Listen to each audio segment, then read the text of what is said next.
السلام عليكم ورحمة الله وبركاته. اللهم صل على محمد وعلى آل محمد كما صليت على إبراهيم وعلى آل إبراهيم. اللهم بارك على محمد وعلى آل محمد كما باركت على إبراهيم وعلى آل إبراهيم في العالمين إنك حميد مجيد.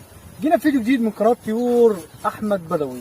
النهارده زي ما احنا شايفين أول يوم هنصور من الغيط اللي احنا أجرناها. طبعا أجرنا الغيط دي عشان نوفر معانا في العلف أو في الخضرة.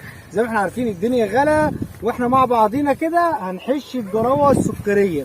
الجراوه السكريه طبعا فيها فوائد كتير قوي للمعيز، وهنتعرف على الكلام ده ان شاء الله في الفيديوهات مع بعضينا باذن الله. بس النهارده انا بعمل ايه؟ النهارده ان شاء الله جاي احش خط جراوه زي ما احنا شايفين كده للماعز البور بتاعنا، وهنشوف ان شاء الله هل الماعز البور ليه قبول على الخضره دي ولا لا، وهنعرف فوائد الخضره كلها للماعز باذن الله. تابعونا مع بعضين.